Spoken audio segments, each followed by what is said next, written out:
करना। Real estate investing is not a great idea in my opinion. अगर आप पिछले 10 सालों का अगर मैं डेटा कोट करूं, आरबीआई का खुद का रियल एस्टेट का इंडेक्स है। ओके, इट सेज कि रियल एस्टेट ने पिछले 10 सालों में 4% रिटर्न जनरेट किया है। ओह! 4%। अब इसमें आप आपका ब्रोकरेज, मेंटेनेंस, राइट, ये आप सब निकाल दें तो भी rent 2%, return, capital gains 4%, 6%, tenant नहीं मिला, मेंटेनेंस, ये सब निकाल देंगे तो क्या रिटर्न?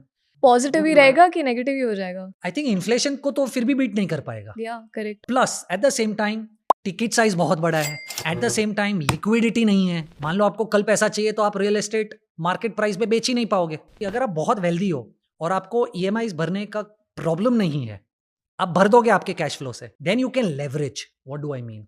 आप एक अंडर कंस्ट्रक्शन प्रॉपर्टी ले लो, आपने अगर उसे लोन पर ले लिया है, थोड़ा सा ही पैसा है, डाउन पेमेंट देने वाले हो। प्रॉपर्टी जब मान लीजिए कंस्ट्रक्ट हो जाती है 3 या 4 साल में, तब आप अगर उसे बेच दे तो you will get the leverage advantage.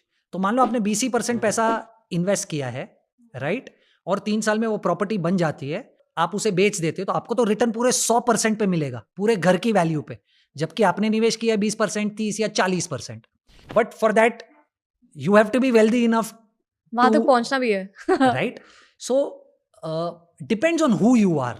But let's say if you are talking to somebody who's young, I would rather suggest try and invest your money in a way कि आप थोड़े सालों में 50% of the value of the house आप इकट्ठा कर लो। तो मान लो आप 1 करोड़ का घर बाई करने की कोशिश कर रहे हो, फ्यूचर वैल्यू 1 करोड़ का घर, तो आप एसआईपी करके 50 लाख रुपए जमा कर लो, फिर उस 50 लाख रुपए को डाउन पेमेंट कर दो और बाकी के 50 लाख रुपए पे लोन ले लीजिए।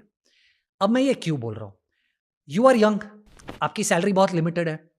आज आप अगर घर ले लोगे तो 20 साल तक आप अटक जाओगे। मोबिलिटी नहीं है, आप जॉब छोड़कर रिस्क नहीं ले पाओगे, सिटीज चेंज नहीं कर पाओगे, अगर अच्छा जॉब भी मिल गया आप फंस जाओगे। Plus you will compromise on your lifestyle so much कि 50%, 60% तो आपकी सैलरी का या उससे भी ज्यादा तो ईएमआई में जा रहा है। How are you even living your life? पर अगर आपने छोटा छोटा पैसा जमा कर 50 लाख रुपए इकट्ठा कर लिया और उससे डाउन पेमेंट कर ली, तो होगा ये कि उतने सालों में आपकी सैलरी भी बढ़ जाएगी। 50 लाख डाउन पेमेंट करने के बाद बचे हुए 50 लाख पे ईएमआई भी कम होगा, राइट? तो आप ना लाइफस्टाइल पे कॉम्प्रोमाइज करोगे और आपने घर भी ले लिया। वो स्वीट स्पॉट है। या स्वीट स्पॉट है जो यंग इन्वेस्टर्स को सोचना चाहिए। Got it. बट